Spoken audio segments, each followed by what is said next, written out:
안녕하십니까. 매일 아침 조간신문의 주요 기사를 딱딱 풀어서 해석해드리는 조간딱풀 7월 28일 목요일에 인사드립니다.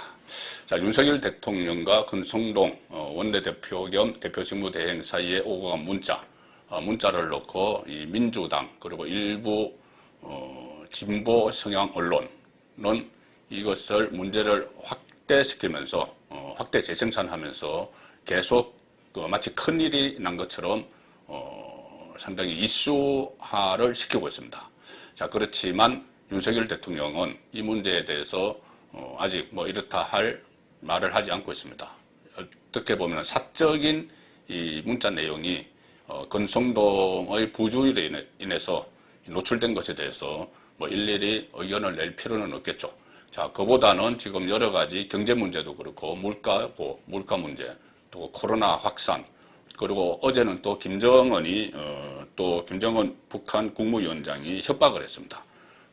윤석열 정부가 위험한 시도를 하게 되면은 윤석열 정부와 군대가 전멸될 것이다. 이렇게 엄포를 놓는 그런 상황들, 여러 가지 윤석열 대통령 앞에 놓인 국정 과제들이 산적한 이때에 권성동의 부주의로 인해서 사적 대화 내용이 노출이 되면서 그게 큰 문제는 아니고 또 못할 말 할 것도 아닌데 내부 총질이나 하던 당대표 못할 말 한 것도 아닌데 야당 그리고 윤석열 대통령에게 비판을 가하는 그런 세력에게는 공격의 빌미가 되고 있습니다.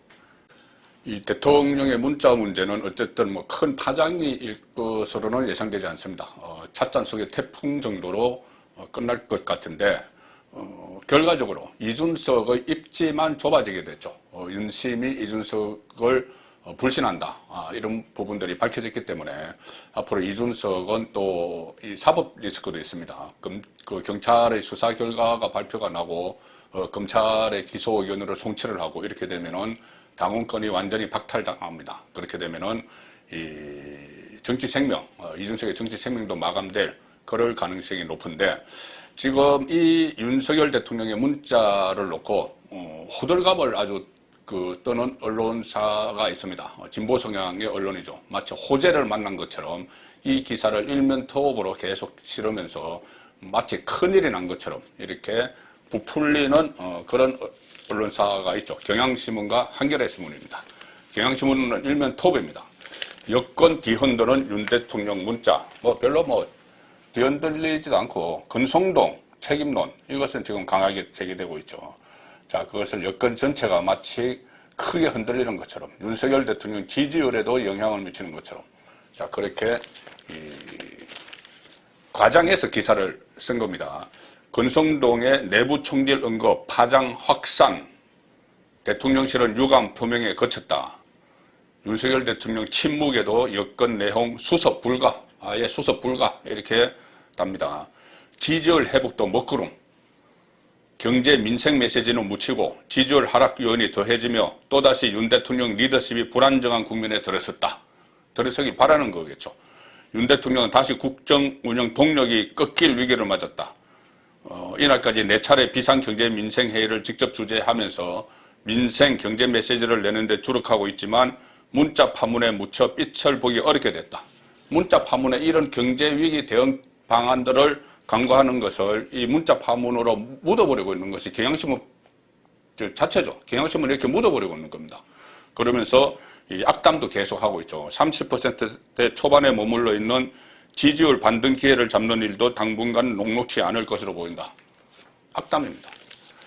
자, 한겨레신문도 이걸 일면 톱을 합니다. 윤핵관에 되돌아온 내부 총질. 자, 이것이 과연 일면 톱 기사를 지금 며칠째 이런 비슷한 기사를 계속 쓰고 있는데 한겨레신문은 어쨌든 윤석열 대통령 흠집내기, 윤 대통령 문자 개파 갈등 점화, 청년 당원들 반발, 여기에 비주류 가세, 이준석이 도입한 토론 대회를 통해 발탁된 청년 정치인들은 윤석열 대통령을 향한 실망감을 공개적으로 드러냈다. 박민영 대변인, 이 대통령의 성공과 국민의 힘의 변화를 바라는 청년들의 염원이 담긴 쓴소리, 그로 인한 성장통을 어찌 내부 총질이라 단순화할 수 있느냐. 박민영은 얼마 전에 이 윤석열 대통령을 비판하는 여당 대변인이 비판하는 그런 기사를 냈죠. 뭐 피를 토하는 심정 어쩌고 하면서. 자, 이 박민영은 이준석 키즈죠. 그러면서 지금 당 대변인, 이준석은 없는데 당 대변인을 하면서 윤석열 대통령을 공격을 하는 임성호 전 대변인, 이 사람도 뭐 토론 배틀을 통해서 이준석이 발탁한 사람인데 이 사람들이 지금 청년 정치를 자임을 하면서 자칭 청년 정치 이렇게 하면서 지금 윤석열 대통령 국정 운영을 그냥 무작정 비판하는 그런 일을 계속하고 있습니다. 이 홍준표 지금 대구시장이죠. 그동안 이준석에 대해서 우호적인 그 정치인이었는데 지금 이 사람들이 말하는 청년 정치 여기에 직격탄을 날렸습니다. 홍준표 시장도 커뮤니티가 있죠. 청년의 꿈. 그래서 청년들과 계속 대화를 하는 그 커뮤니티가 있는데 거기에서 이렇게 이야기합니다. 대통령도 사람인데 당 대표가 화합적 리더십으로 당을 이끌지 못하고 내부 불화만 야기시키는 것을 보면서 어찌 속내를 감출 수 있겠는가.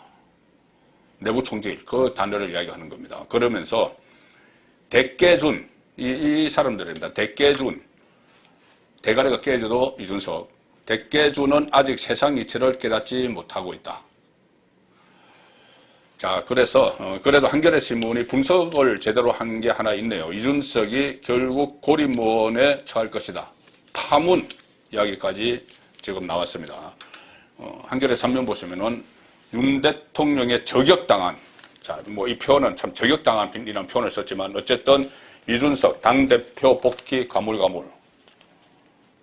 사실 이준석은 이제 고립무원에 빠졌습니다. 뭐 청년 정치 하면서 뭐 전국을 다니면서 2030 뭐 이야기하고 있는데 2030이 본인의 전유물은 아니죠. 자, 기댈 언덕 윤심, 이 윤핵관과 한 통속이었다.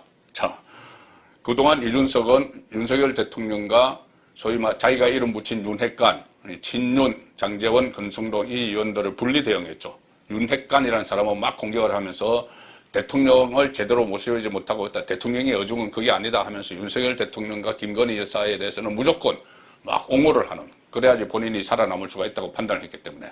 그런데 그게 기댈 언덕이었는데 윤심이 아니라는 게 확인이 되어버렸죠. 그래서 한겨레 신문도 사실상 파문됐다. 그리고 리더십, 복원길이 막혔다. 이것이 정확한 표현입니다.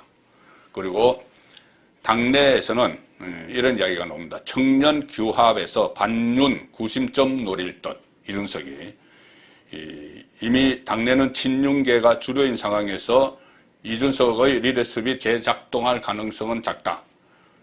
초선 의원은 이렇게 이야기합니다. 당원과 국민이 대통령이 이준석을 싫어했구나 하고 생각하는 순간 이준석이 다시 설 자리는 약해지는 것이다.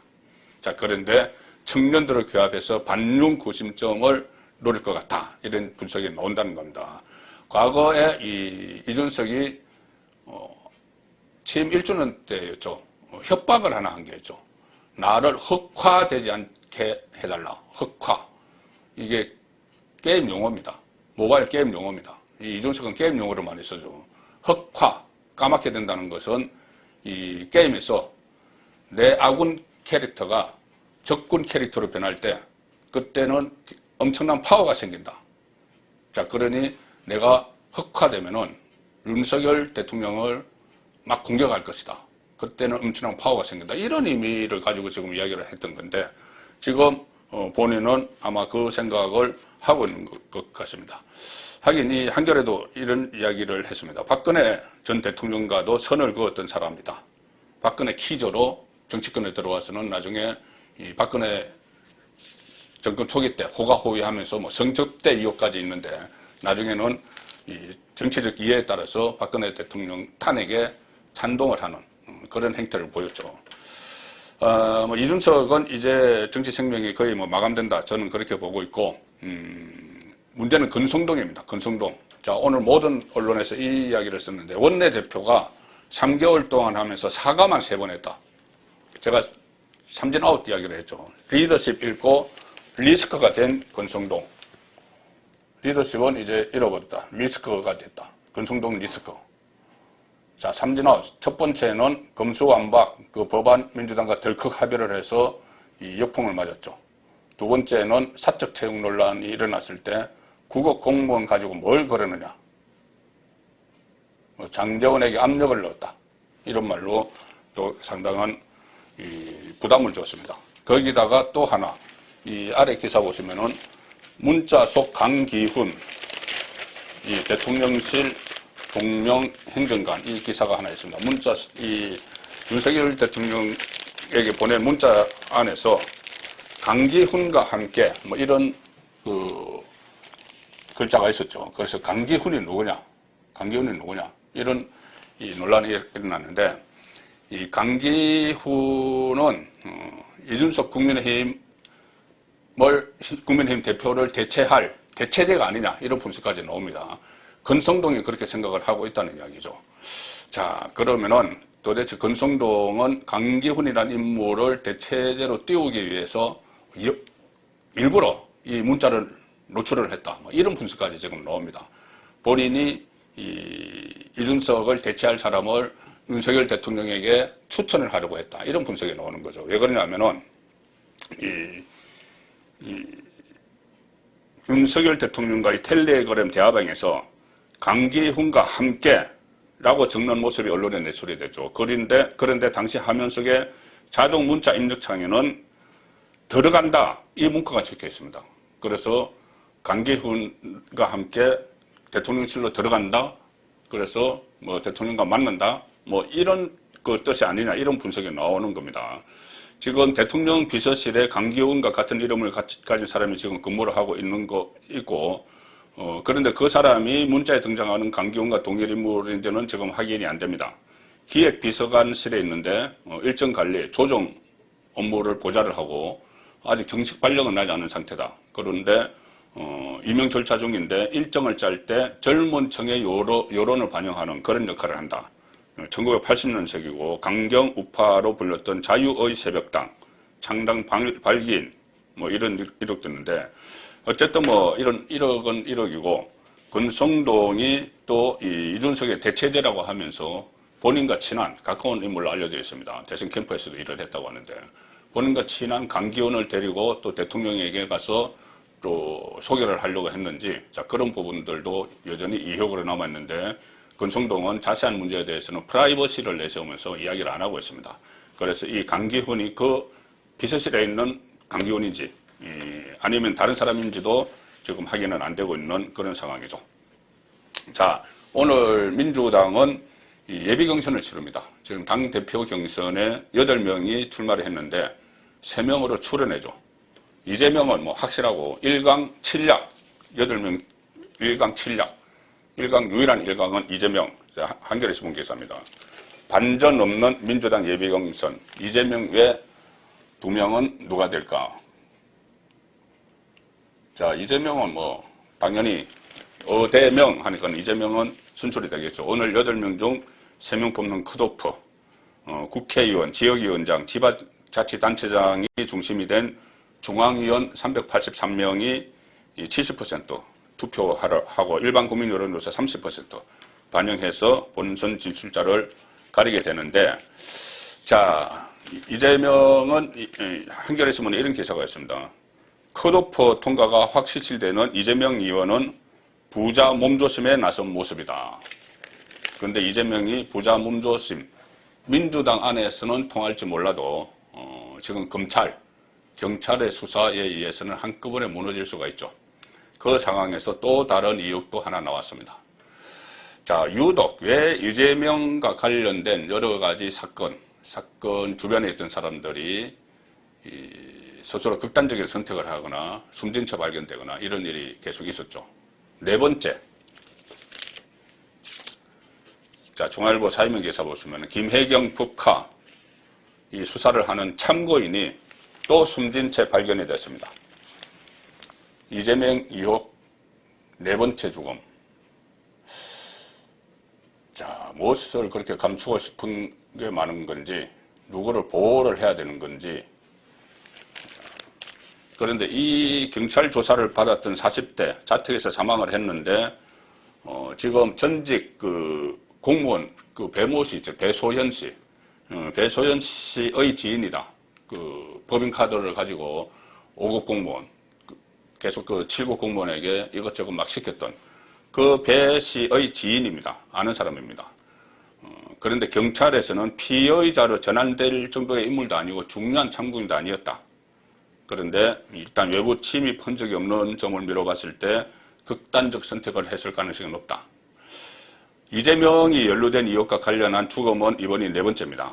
대장동 개발사업 그 특혜 의혹과 관련해서 유한기 전 성남도시개발공사 개발사업본부장, 또 김문기 전 성남도시개발공사 개발사업 1차장이 극단적 선택을 했죠. 그리고 또 1월에는 이재명의 변호사비 대납 의혹 제보자가 모텔에서 또 숨진 채 발견이 되기도 했습니다.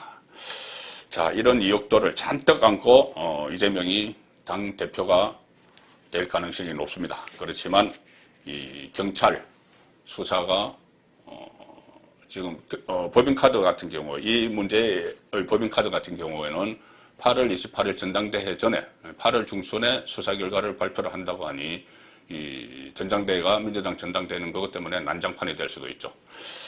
자, 근데 경찰 뭐 이 수사를 하는 경찰은 다 또 경찰이고 경찰 전체가 경찰국 신설, 행안부 경찰국 신설에 강력히 반발하면서 집단 행동을 했고 또 이번 토요일에 14만 명 경찰 전체가 모이겠다 이런 음포까지 났는데 설거문이 어제 철회를 했습니다. 여론이 너무 안 좋기 때문이죠. 그리고 그것을 주도한 쪽이 경찰대 중심이고 전체 경찰을 대표하는 그런 대표성도 없다고 판단을 했기 때문에 철회를 한 겁니다. 그 대신 이 국회에서 민주당이 바통을 이어받아서 윤희건 경찰청장 후보자 청문회 그리고 이상민 행안부 장관 탄핵을 시도를 한다고 합니다. 서울신문 기사입니다. 경찰에서 이것을 주도를 했던 단체 행동을 주도했던 세력이 국회로 공을 넘겼죠. 그래서 민주당이 이것을 받아서 신임 경찰청장 윤석열 대통령이 지명한 신임 경찰청장에 대한 청문회를 겨루고 있고 또 행안부 장관에 대해서 탄핵하겠다. 이렇게 또 정치 공세로 전환이 됐습니다. 7월 28일 보내드린 조간닥풀이었습니다.